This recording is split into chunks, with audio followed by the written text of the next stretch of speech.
Open your ears and lube up your butthole. It's time for the What Do We Call It podcast. Now, here's your host. It's Jmann.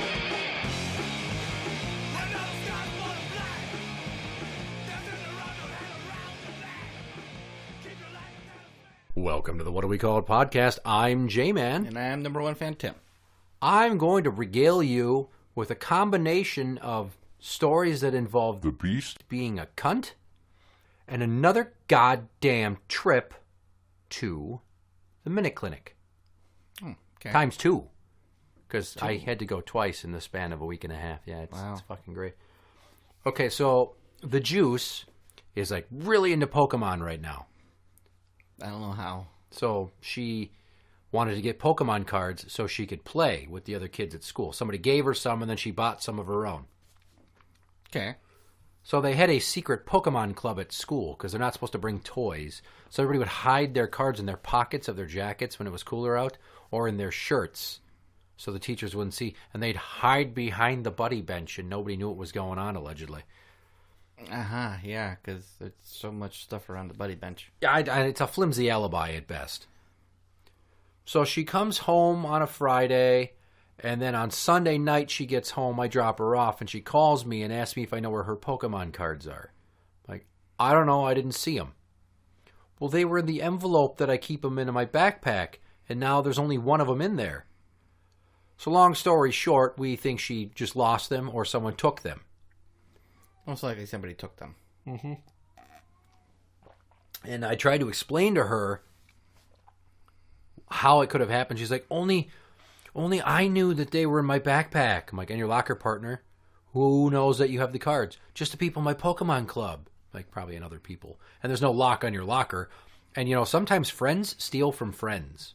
At that age, they do, yes. She's like, no, they don't. I'm like, no, they totally fucking do. And you're going to learn real fast. I had a couple of friends that stole from me when I was younger. A few days later, she tells me a kid in her grade, but in a different class, she overheard him saying he found some random Pokemons. I'm like, did you say anything? No. You fucking better do it. So the next day, she tried to ask him if he had seen hers. Right? That was her mission.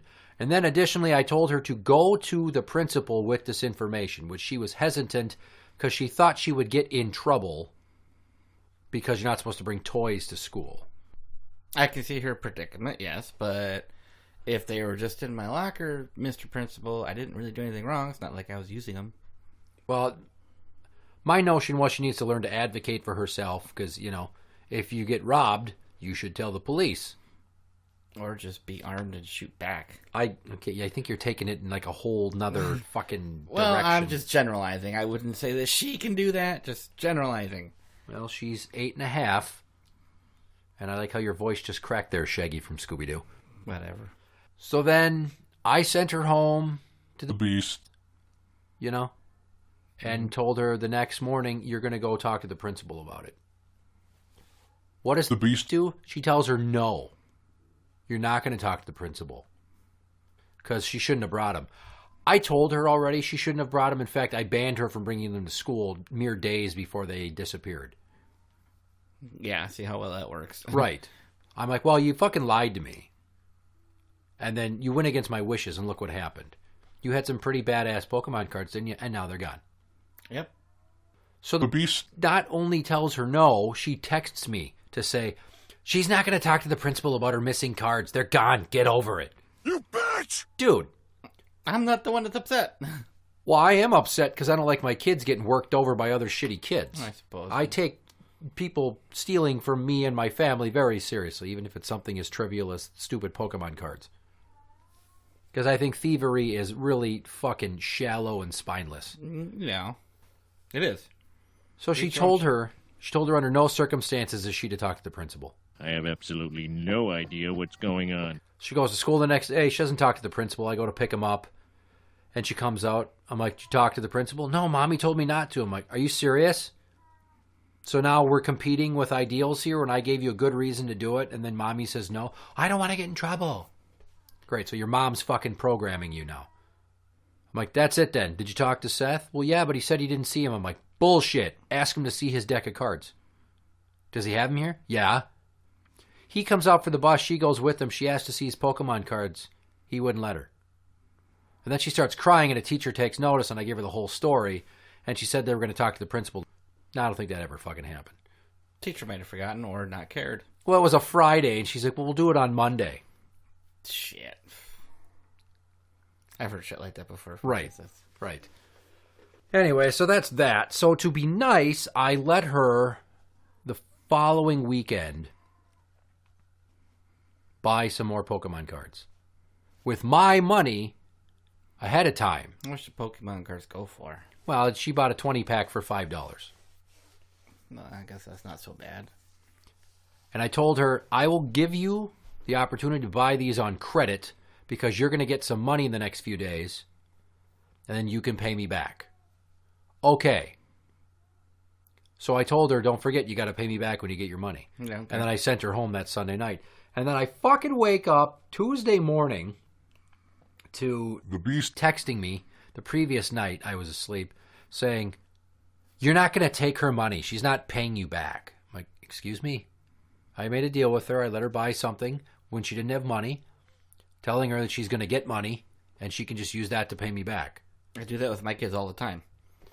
I don't have your allowance in cash, but if you want to buy something, we'll take that allowance, and I'll buy this for you, and boom, we're squared up. Massive argument ensues via text message. Jesus Christ. I'm a cheap ass. Psycho. I need to get over it. It's $5 have her do some chores around my house. You're not going to take the money that she earns. I'm like, she got the money selling rookie cards that came with a Sports Illustrated for Kids magazine to your ex-boyfriend and other baby daddy. It's her money to spend on what she wants. She's not buying stupid Pokemon cards with it. Like, oh, so you get to decide what she wants now? We save her money so that they can buy something bigger down the line. Like, is that why you you've gotta been... let them have a little minnow every now and then? You're letting Chi-Chi fucking spend it on candy?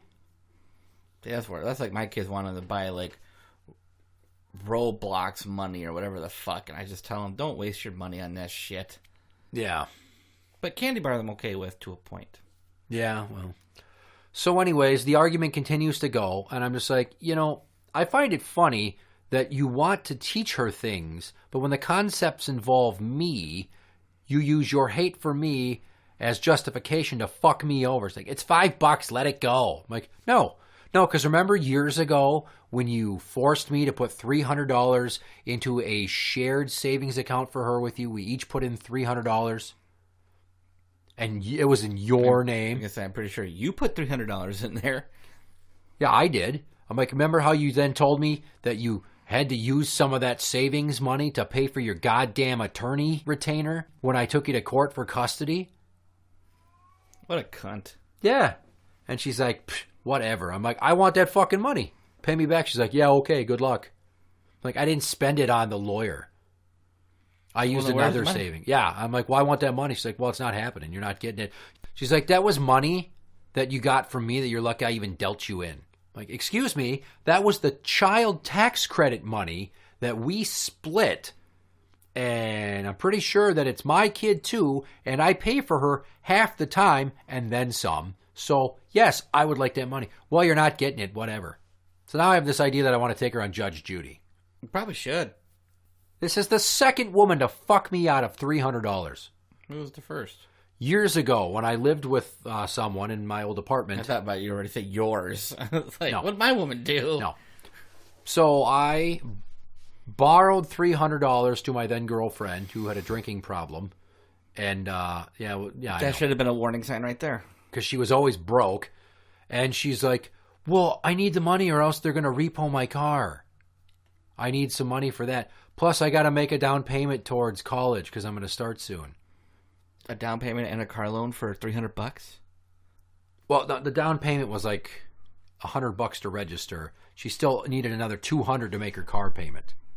Okay. It just sounded like that sounded like a really inexpensive college. Right. So I give her the money, telling her I expect to be paid back. I don't get paid back. And soon thereafter, we break up. And then she never even fucking registered for college. She went and got herself some beer. Probably. Fucking Newcastle. That was her beer of choice. What the fuck? Dark beers. And she'd slam a bunch of them after work at night and eat one meal a day, basically. and wondered why she ballooned up to just a hair over 200 pounds over the span of 6 months. So anyways, that girl that I borrowed the $300 to that I used to live with, down the line I asked for it back, and she's like, well, I don't have that money to give you, and even if I did, I feel like I don't have to pay you back, and I have my reasons. I'm like, excuse me, what the fuck? You were terrible in bed? No, that wasn't it. Just because she was Bitch. total crooked shit at that time in her life. I don't know. You know, present wife excluded, it seems like you have really bad history with women. I do. It's like you meet them and like, oh, they're nice. And, you know, you start to learn more about a person, and that's how you find out who is and is not the one. So you start peeling back the layers of the onion, and you find out it's rotten inside. So, yeah, I guess at some point that $300 you should have realized was a lost cause when you broke up. Like, I'm never going to see that money again. Oh, no. No. Because she had a painting hanging above our couch that her uncle made her. And I held it basically as ransom. Okay. And then down the line, she asked for it, saying that her uncle's very sick. And it's the only thing she basically has to remember him by because he made it for her and she wants it back. So Take a that picture being of him. said, I was like, okay, fine, whatever. Fuck it. I'm not going to be a total dick about it. You're such a softie. Yeah, I held up for a long fucking time. I would have said, no, I'm not giving it back. You pay me the fucking money you owe me, and I'll give you back this piece of shit artwork.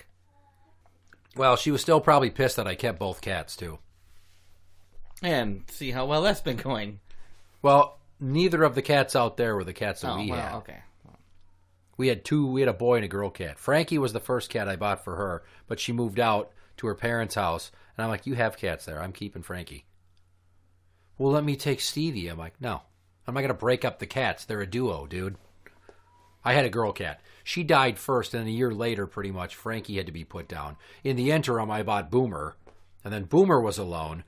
And then the Beast got involved, and she had Buddy stashed at her ex-boyfriend's grandpa's house where he used to live, where Buddy would just live in the basement and not get to do anything. So she brought him to my apartment, seeing that I like cats, I can take care of him. He wouldn't be trapped in the basement with a bitchy girl cat over there, and he'd have some freedom.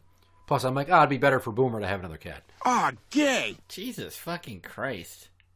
I've never been like, oh, I got a cat over at this relative. I got a dresser over at that relative. Like, my shit's always been with me. Well, see, when she and he broke up, he kept the cat that they adopted. Because she was just going to live with her parents again, and they couldn't have any pets. Otherwise, she would have had him. Still.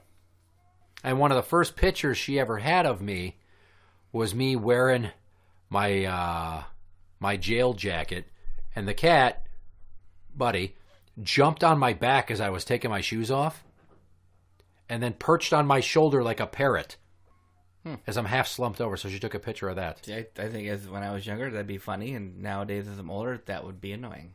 Well, off my shoulder. The cycle's complete because now he's a stupid asshole and he's quarantined to the basement, a.k.a. Meowschwitz.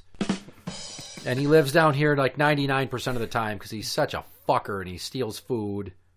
Like when he stole my waffle out of the toaster. Or the other day when he tried to steal the baby's pizza. Fucking put his paw on it and tried to pull it off her tray. Why the hell do you keep that cat around?